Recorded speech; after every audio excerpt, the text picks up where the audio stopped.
Assalamualaikum warahmatullahi wabarakatuh. Perkenalkan, nama saya Farinal Wa'ala dengan NIM A11 2023 15144. Di video ini saya akan mempresentasikan final project mata kuliah pemrograman di server, yaitu Simple LMS Backend API untuk Learning Management System. Jadi project ini saya bangun pakai Django 5.1 sama Django Ninja untuk REST API-nya, dengan proses SQL sebagai database utama, Redis untuk fetching, MongoDB untuk activity log, terus ada Celery dan Redis buat proses asinkronus, dan semuanya dikontainerin pakai Docker. Video ini bakal saya bagi dua bagian. Pertama, demo aplikasinya langsung, terus lanjut ke kode review dimana saya jelasin arsitektur, beberapa fungsi penting seperti sampai challenge yang saya temui selama development. Langsung aja kita mulai. Oke, di layar saat ini sudah tampil dokumentasi dari project ini. Sesuai dengan panduan yang ada di sini, saya akan langsung mempraktikkan proses eksekusinya lewat terminal dari nol. Langkah pertama, saya lakukan clone repository-nya terlebih dahulu dengan perintah ini. Tunggu hingga prosesnya selesai. Setelah selesai, saya masuk ke dalam folder Docker Project, lalu masuk lagi ke folder utama aplikasi, yaitu Simple LMS.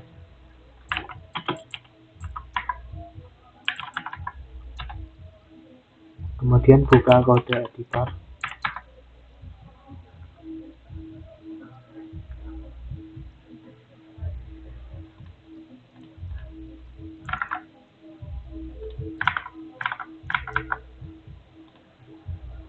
Langkah kedua adalah menjalankan Docker, cukup mengetikkan satu perintah saja. Maka secara otomatis semua service mulai dari aplikasi, database, Redis, MongoDB, sampai RabbitMQ akan langsung berjalan bersamaan di latar belakang.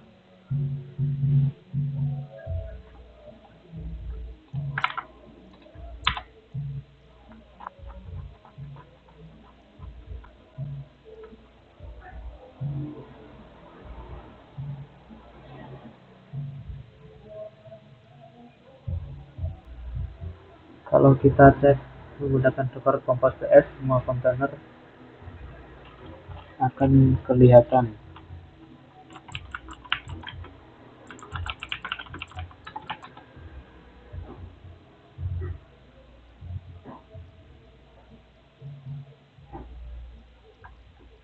Terlihat semua kontainer dalam keadaan up atau berstatus up.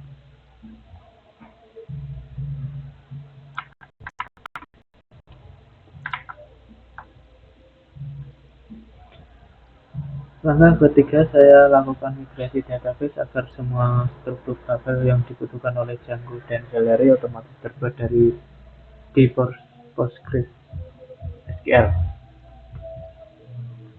dengan memasukkan perintah berikut.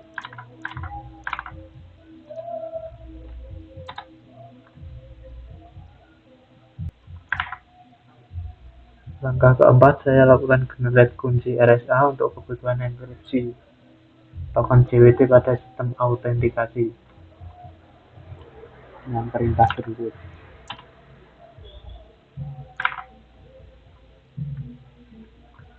Terakhir, langkah kelima, saya jalankan perintah seek data untuk mengisi database dengan data dummy awal, mulai dari akun super user,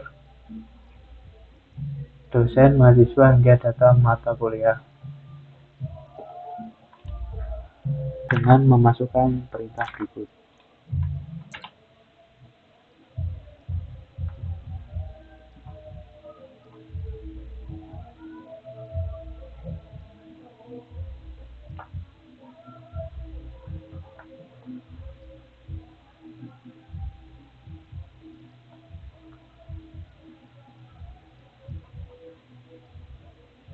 Selesai, semua langkah instalasi sudah berhasil dijalankan. project ini sekarang sudah siap untuk kita demokan. Selanjutnya, saya akan kembali ke GitHub untuk mengakses tautan Swagger UI. Nah, ini Swagger UI-nya otomatis ke-generate dari Django Ninja. Di sini kelihatan semua endpoint yang saya buat. Ada calls, out, enrollment, comment, sama analytics. Mungkin saya akan mencoba login. Untuk login saya menggunakan akun demo. Mungkin login sebagai instruktur dengan username dosen 01 dan password 123. Langsung try.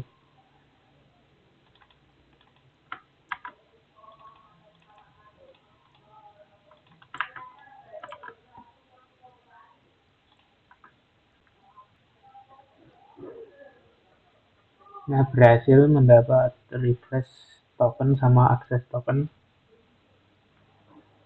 Kemudian copy token akses, lalu paste ke autoris, klik autoris. Selanjutnya semua endpoint yang butuh login bisa saya akses. Sekarang saya coba bikin course baru sebagai instruktur.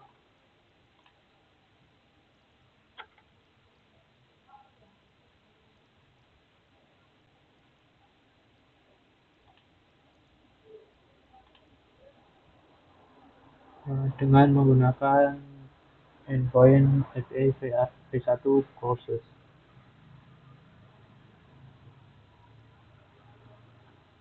Langsung saja.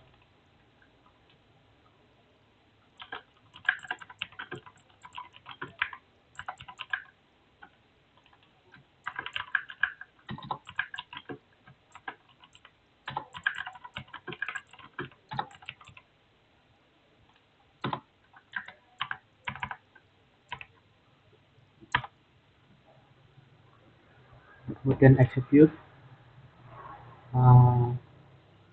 Berhasil, course baru udah kebuat. Kemudian saya coba melihat list semua course. Saya coba pakai parameter search name, mark price.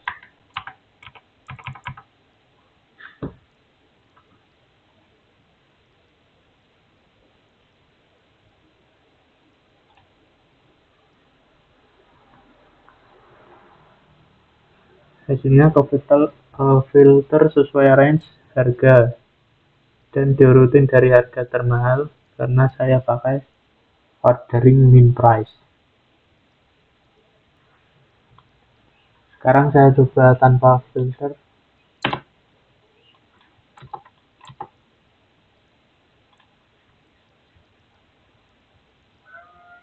Karena datanya banyak, otomatis akan ke paginet 10 per paginet.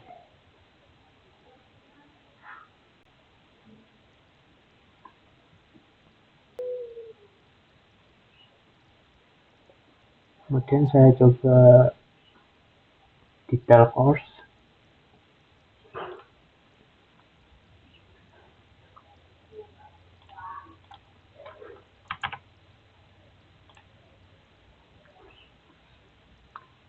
Ini detail course-nya lengkap sama daftar materinya.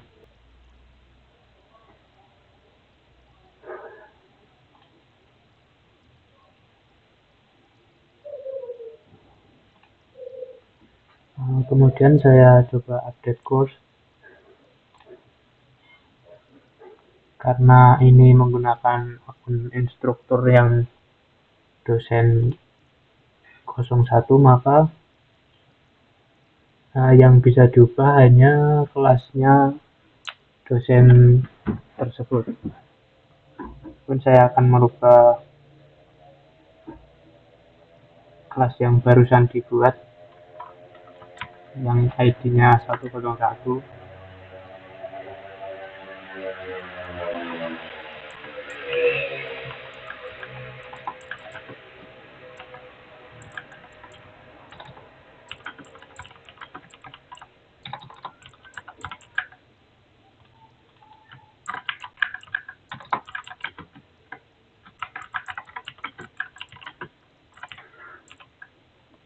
Saya ubah harganya menjadi 125.000 yang tadinya 150.000.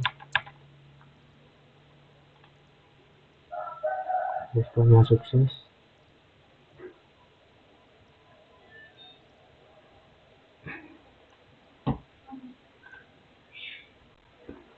Kemudian saya cek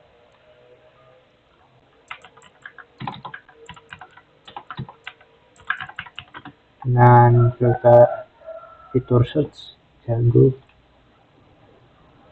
terlihat harga yang sebelumnya 150 menjadi 125.000. Terakhir saya akan mencoba menghapus course.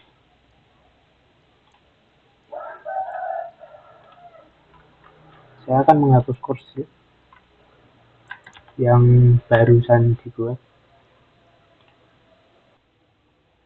Akses hapus ini hanya dimiliki admin. Bisa dilihat respon server 403 version dengan pesan hanya admin yang dapat melakukan aksi ini. Selanjutnya saya akan melakukan enrollment dengan akun mahasiswa. Yang pertama saya logout terlebih dahulu, kemudian kembali ke dokumentasi README dengan menggunakan akun student atau mahasiswa. Kemudian login ulang.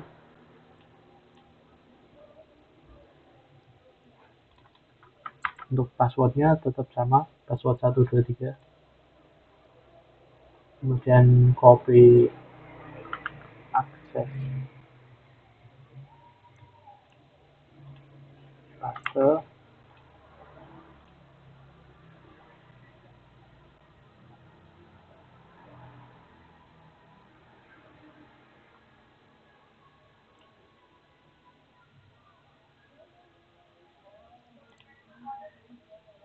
Saya daftar ke salah satu course sebagai student.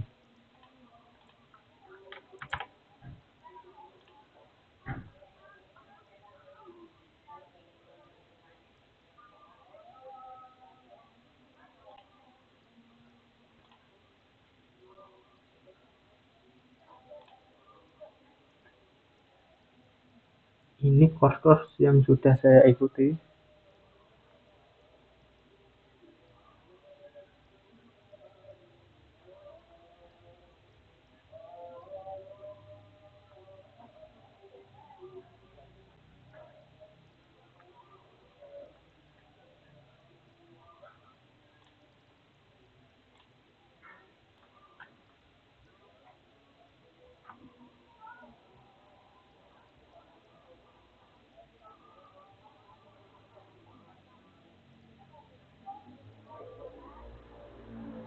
Kemudian saya lihat detail course untuk mengetahui ID materinya.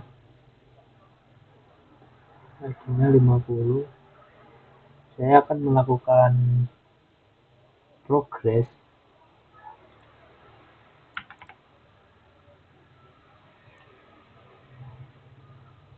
Maka respon true dan materi ditandai sebagai selesai. Jadi progres belajarnya tercatat. Selanjutnya saya akan tunjukkan error handlingnya.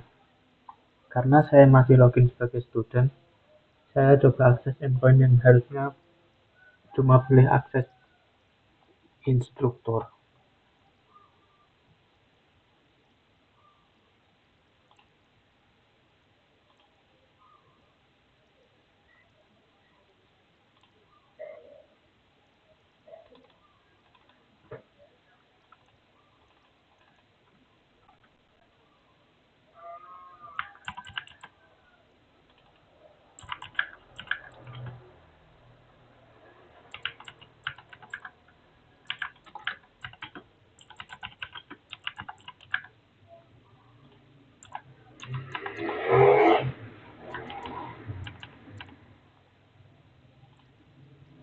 Nah, kelihatan kena 403 forbidden dengan format error konsisten false, dan pesan errornya jelas kalau role-nya nggak punya izin.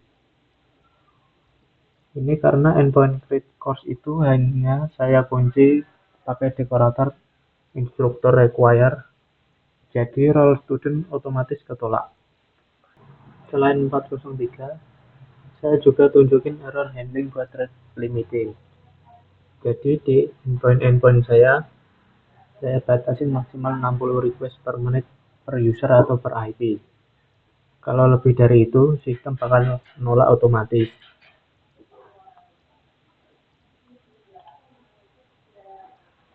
Saya sudah siapin script kecil yang nge-hit endpoint course list berulang kali, lebih dari 60 kali dalam waktu singkat buat mancing rate limitnya.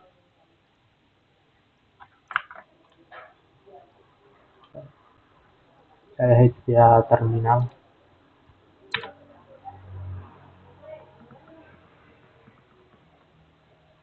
Nah, bisa dilihat setelah beberapa puluh request pertama jalan normal, begitu udah lewat 60 request, muncul error terlalu banyak request. Ini artinya rate limitnya berhasil kepicu dan responnya juga sesuai format error yang konsisten kayak endpoint lain. Logiknya sendiri saya implementasi pakai Redis juga. Jadi setiap request yang masuk, saya hitung berdasarkan identifier untuk user IP, disimpan sebagai counter di Redis dengan window waktu 60 detik. Begitu counternya sampai limit, request berikutnya langsung ditolak dengan status 403 terlalu banyak, too many request, sampai window waktunya reset. Selanjutnya saya akan mencoba writing tracing. Nah, ini bagian menarik menurut saya, tracing pakai Redis. Nah, saya coba akses endpoint list course 2 kali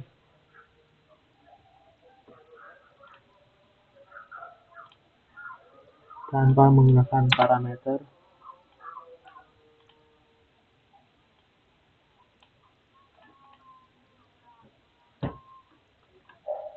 Sebelumnya saya membuka inspect network dulu untuk melihat response time-nya.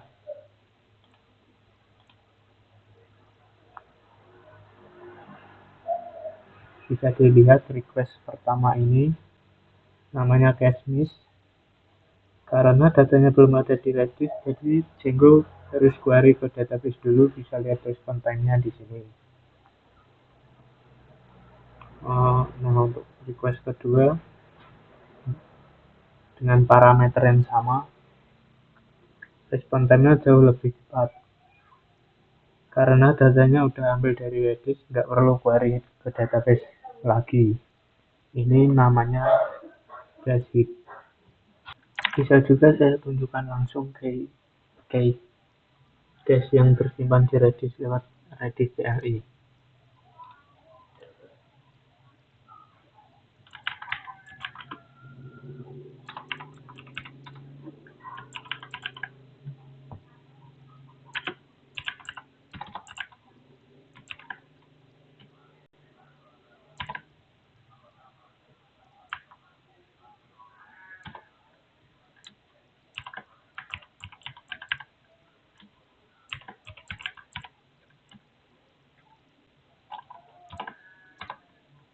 Maka akan tampil case set-nya.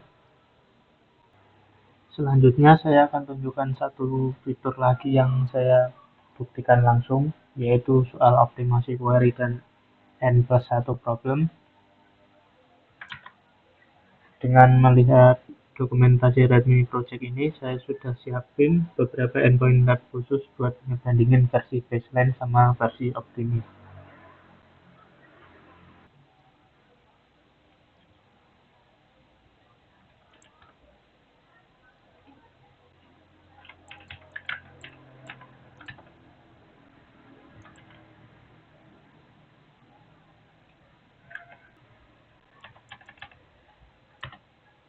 Ini saya akses dulu endpoint baseline.course list.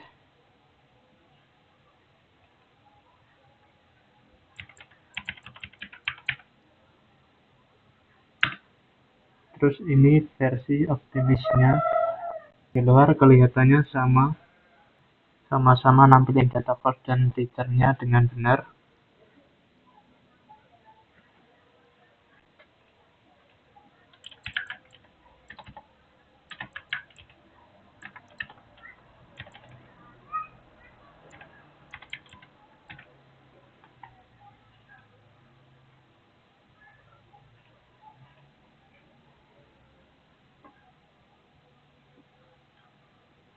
Nah, bedanya baru kelihatan di sini. Django 6 saya buka request, barusan saya akses. Ya, ini baseline. Dan jumlah query-nya 102 dan respon time-nya 336 ms. Sedangkan yang optimis query-nya hanya 1, respon time-nya 22 ms. Bedanya jauh banget. Padahal responnya sama-sama benar. Saya coba satu skenario lagi.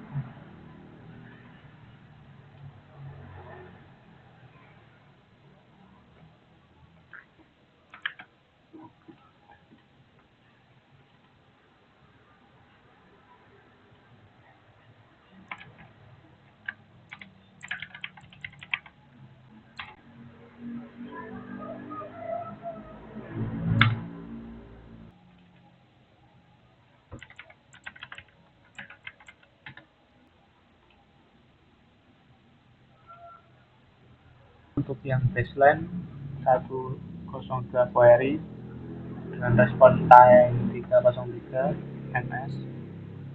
Sedangkan yang optimis 5 query dan 25 ms respon time-nya. Nah, itu semua saya perlihatkan buktinya dulu di sini. Nanti pas masuk kode review, saya jelasin logik di balik kenapa bisa sejauh itu. Oke, sekarang kita masuk bagian kode review. Saya bakal jelasin arsitektur aplikasinya, terus 3 fungsi yang menurut saya paling penting, challenge yang saya temuin, sampai learning outcomes dari project ini.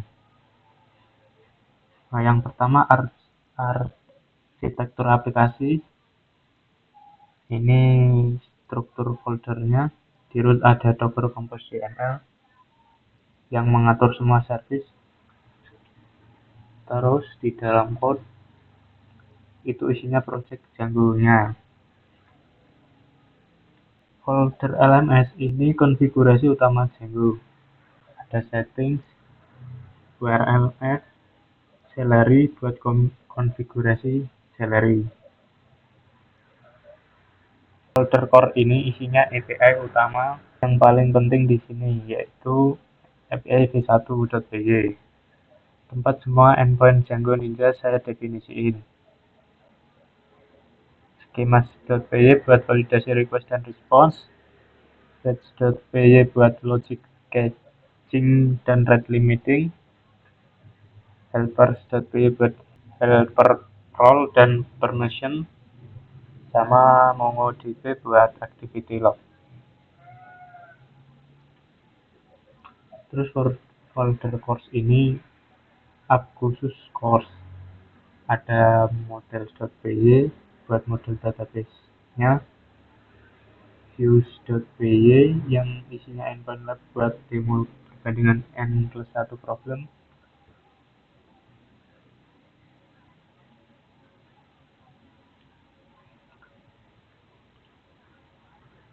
Task.py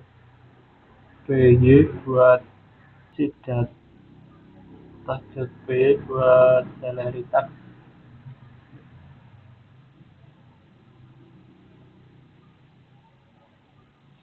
Dan manajemen komen sheet data buat generate data daily. Alur request-nya sendiri kira-kira gini. Request masuk lewat Django Ninja API v1. Terus kalau ada dekorator kayak red limit atau catch, dia bakal dicek dulu sebelum ke logic utama.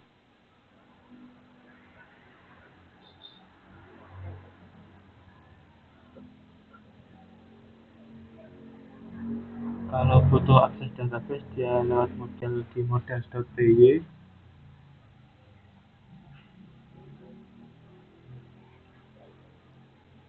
Pakai Django ORM, dan kalau ada aktivitas yang perlu dicatat itu masuk ke mongodb.py.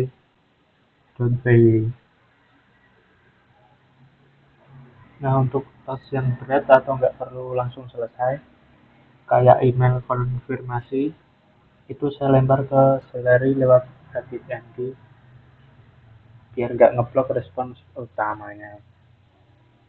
Selanjutnya saya bahas 3 bagian kode yang menurut saya paling representatif buat nunjukin kompleksitas project ini.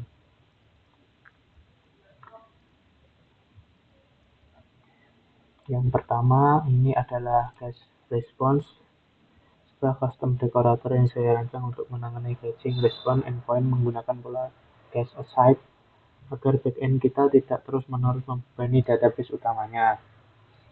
Mari kita lihat cara kerja secara berurutan. Pertama, pada blok ini, dekorator akan membangun base case key dari template yang didefinisikan di endpoint, contohnya seperti course list atau course detail ID. Nah, tantangannya adalah bagaimana jika ada filtering. Kalau kita cuma pakai case static seperti course list, begitu ada pengguna yang mencari kata kunci Python atau pengguna lain mencari Java, data caching akan saling menimpa. Maka di blok kode ini saya mengambil seluruh query parameter dari URL, mengubahnya menjadi string, lalu dihash menggunakan algoritma MD5 sepanjang 10 karakter untuk digabungkan ke base key tadi, sehingga setiap variasi filter punya cache sendiri-sendiri. Setelah base key yang unik berhasil dibuat, aplikasi akan mencoba mengambil data dari Redis menggunakan cache key tersebut. Jika datanya ternyata ada di Redis, kondisi ini disebut cache key hit. Sistem akan langsung mengembalikan respon data tersebut ke user secara instan, tanpa perlu melakukan query ke database PostgreSQL sama sekali. Namun, jika datanya belum ada di Redis yang kita sebut sebagai cache miss, maka aplikasi baru akan mengeksekusi fungsi view bawaan Django Ninja untuk mengambil data segar langsung dari database. Begitu data didapatkan dari database, maka data tersebut akan disimpan terlebih dahulu ke dalam Redis lengkap dengan waktu kadaluarsa atau TTL tertentu.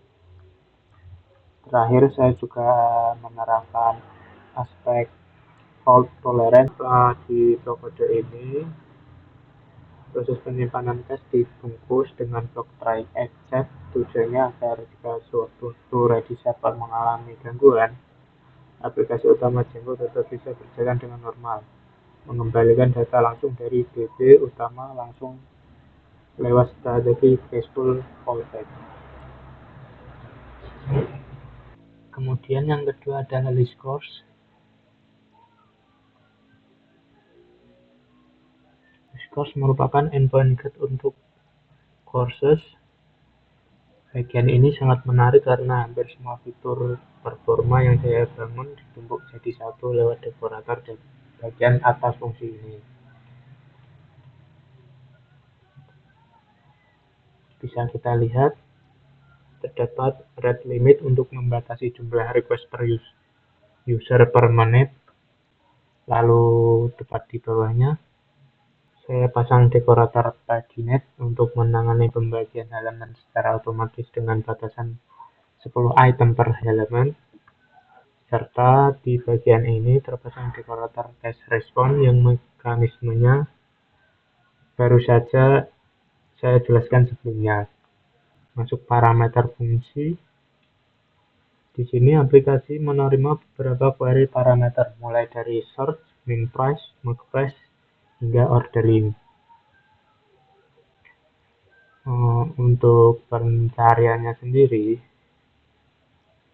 di baris ini saya memanfaatkan key object agar sistem bisa mencari kata kunci di kolom nama atau deskripsi sekaligus, cara cache insentif. Sedangkan untuk pengurutan data, pada kondisi ini saya lakukan pengecekan terlebih dahulu ke waitlist field yang diizinkan. Tujuannya adalah memvalidasi input user agar tidak memasukkan file sembarangan yang bisa memicu error atau menjadi celah keamanan. Apabila field yang dimasukkan user tidak valid di baris ini, sistem akan otomatis melakukan fallback aman dengan mengurutkan berdasarkan data terbaru. Terakhir, pada query dasarnya, saya sengaja menggunakan perintah select highlighted. Nah, bagian ini akan langsung menyambung ke pembahasan optimasi query kita berikutnya.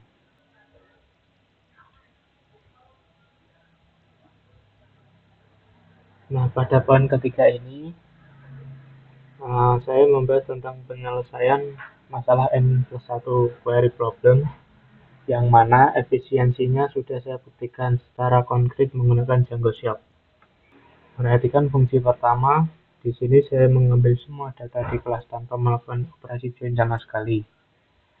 Dampaknya adalah setiap kali aplikasi mengakses data username guru di dalam perulangan ini, Django akan menembak query baru ke database. Jadi kalau ada 100 kelas, sistem akan mengeksekusi 100 query tambahan plus 1 query utama dengan total 101 query. Sekarang kita bandingkan dengan versi optimasinya. Di garis ini saya cukup menambahkan perintah select related. Django akan langsung melakukan operasi SQL join ke tabel teacher, sehingga seluruh data guru ikut terambil hanya dalam satu query tunggal. Jika kita langsung lihat buktinya di Django Shop, dari yang tadinya 102 query menjadi hanya satu query saja, dan respon time-nya yang tadinya 336 milisecond menjadi 22 milisecond saja.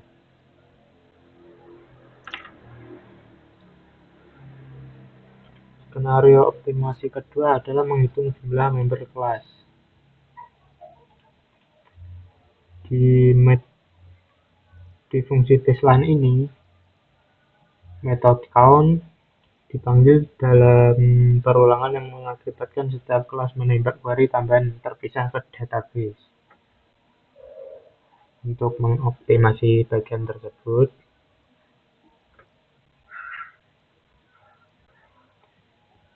di kode ini saya menggunakan prefix related. Perbedaannya dengan select related adalah select related digunakan untuk relasi foreign key langsung atau many to many, sedangkan prefix related digunakan untuk reverse foreign key atau hubungan one to many. Hasilnya dari 101 query berhasil dipangkas menjadi hanya 3 query. Skenario ketiga adalah pembuatan dashboard kelas. Pada versi baseline ini, terdapat query bersarang di dalam loop yang membuat performa database akan semakin drop seiring bertambahnya data. Solusinya, di blok kode ini, perulangan tersebut saya ganti menggunakan fungsi bawaan aggregate. Proses kalkulasi total data, nilai minimum, hingga rata-rata harga langsung dikerjakan sekaligus di level database, sehingga query yang dieksekusi berkurang dari 101 menjadi 5 query. Selanjutnya, kita masuk ke optimasi proses insert data massal. Di versi baseline ini, proses save dipanggil satu persatu di dalam loop. Jika ada 1000 data, maka ada 1000 query insert yang dikirimkan. Sedangkan di kode optimasinya, semua data dikumpulkan terlebih dahulu ke dalam sebuah list, lalu dikirim sekaligus menggunakan perintah bulk create dengan batasan 500 data per batch. Waktu eksekusinya pun anjlok dari 1330 mD menjadi hanya 162 mD. Terakhir adalah proses update data massal seperti menaikkan harga kelas besar 10%. Pada versi awal, sistem harus menarik data ke Python, mengalihkannya di memori, lalu menyimpannya satu persatu ke database yang memicu 103 query. Namun, pada fungsi teroptimasi, saya memanfaatkan ekspresi F. Dengan ekspresi F ini, proses kalkulasi perkalian dilakukan langsung ke dalam level database tanpa perlu menarik datanya ke Python terlebih dahulu. Contoh, dengan satu query saja, waktu responnya terpangkas dari 423 mD menjadi 24 mD. Sekarang saya cerita beberapa masalah yang saya temuin selama development. Yang pertama ya ini soal setup development. Awalnya tiap kali mau jalanin project, saya harus attach shell dulu, kemudian terus install dependensi satu-satu secara manual seperti Django Shell, Django Ninja, JWT, dan beberapa package lainnya. Kalau kontainernya kereset atau ada yang mau jalanin, harus ngulang proses install dari awal lagi. Solusinya, saya pindahin semua dependensi itu ke requirement dan otomatisin lewat Docker image. Jadi sekarang siapapun tinggal Docker compose admin D saja, maka otomatis semua service langsung jalan tanpa perlu install apapun lagi. Karena kalau tidak install service yang dibutuhkan, maka aplikasi tidak akan berjalan. Yang kedua,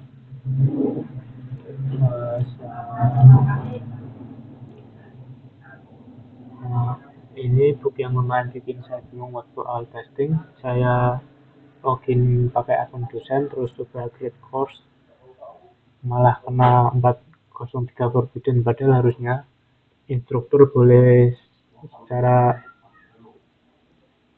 seharusnya instruktur boleh. Setelah saya telusuri, ternyata masalahnya di script data.py.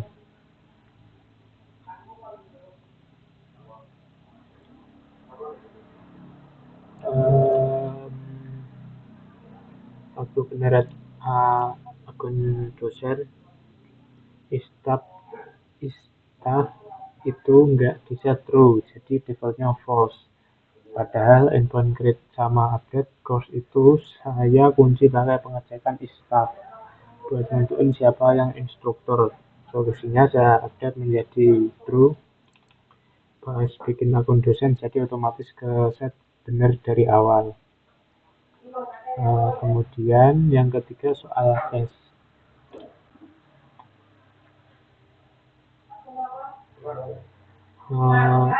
Cache key yang tadinya udah saya singgung dikit pas jelasin cache respon. Awalnya saya bikin cache ke course list itu statis, cuma course list doang. Begitu saya tambahin fitur filtering, saya baru sadar ada masalah. Kalau search Python terus dapat hasilnya, harus user search Java karena cache key-nya sama persis. hasil pencarian Java itu malah ketimpa, atau malah dia dapat cache punya Python. Jelas ini bug yang cukup serius kalau nggak ketahuan. Solusinya semua query parameter saya hash pakai MD5 terus digabungin ke cache ke key dasarnya. Jadi tiap kombinasi filter itu punya kotak cache sendiri-sendiri. Nggak akan saling tabrakan lagi.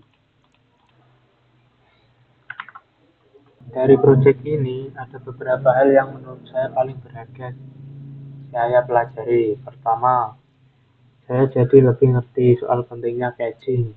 Itu bukan soal bikin aplikasi cepat, tapi juga soal desain. Gimana cara cache key itu didesain biar nggak collision, gimana invalidationnya biar data yang di cache nggak jadi basi atau nggak update pas ada perubahan data.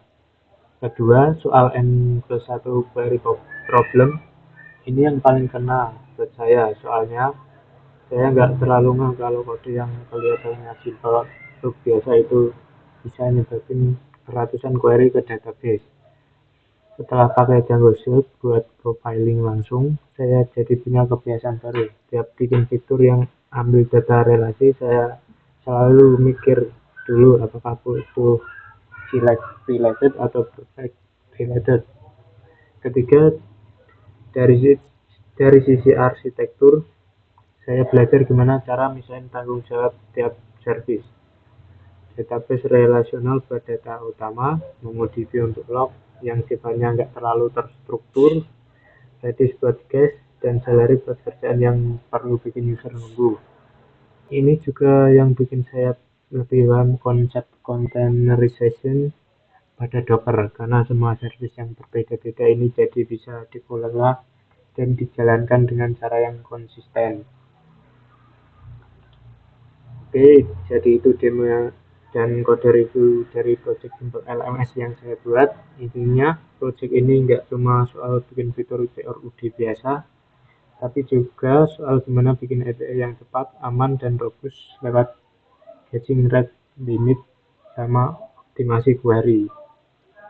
Terima kasih, kurang lebihnya mohon maaf.